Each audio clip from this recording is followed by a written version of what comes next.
ناظرین، امریکہ میں سینٹ کام نے یعنی امریکن فوج نے ایک نقشہ جاری کیا ہے. یہ نقشہ آپ دیکھیے، اور اس نقشے کی نشاندہی کی ہے مختلف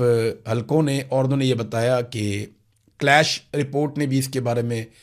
انفارم کیا، اور کئی لوگوں نے، کہ یہ جو نقشہ ہے یہ مڈل ایسٹ کا ہے، اور اس میں اسرائیل کو دکھایا گیا ہے، غزہ کو یا فلسطین کو الگ سے نہیں دکھایا گیا. تو کیا اس کے اوپر ہم بورڈ آف پیس میں کوئی احتجاج کریں گے، کوئی آواز اٹھائیں گے کہ امریکن فوج کی جانب سے، سینٹ کام کی جانب سے جو نقشہ جاری کیا گیا اس میں سعودی عرب بھی ہے، عراق بھی ہے، جارڈن بھی ہے، اور اس کے بعد اسرائیل بھی ہے، لیکن غزہ کا یہاں پہ کہیں پہ کوئی نشان یا نام نہیں رکھا گیا. بڑا انفارچونیٹ ہے. ایسا لگتا ہے کہ یہ فیصلہ ہو گیا ہے کہ اب غزہ کا وجود نہیں رہے گا، غزہ سے تمام فلسطینیوں کو نکال دیا جائے گا، اور غزہ کو ویسا ہی بنایا جائے گا جیسا پلان جیرڈ کشنر کا تھا، جس پلان کے بارے میں ڈونلڈ ٹرمپ نے بات بھی کی تھی. ناظرین، 3 ایرانی پائلٹس جو ہیں ان کا ایک رولا پڑ گیا، وہ مسنگ ہے. خبر یہ ہے کہ ایران نے قطر پر الزام لگایا ہے کہ 3 ایرانی فوجی پائلٹ جو گئے تھے ایک اٹیک کرنے کے لیے امریکہ کے اوپر،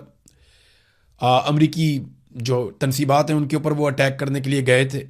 اور 2 مارچ کو دشمن کے فوجی اڈے کے خلاف مشن کے دوران قطر کے اوپر ان کے طیارے گرے تھے.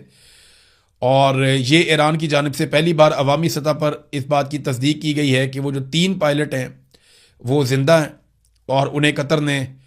جو ہے وہ اپنے قبضے میں لیا ہوا ہے، اور انہیں ان کے خاندانوں سے رابطہ کرنے کی اجازت نہیں دی جا رہی، اور ریڈ کراس پر زور دیا کہ وہ ان سے ملاقات کریں اور ان کی رہائی کو یقینی بنانے میں مدد کریں. یہ امپورٹنٹ ہے بہت کہ ایران نے یہ دعویٰ کیا کہ اس کے 3 ایسے پائلٹ ہیں.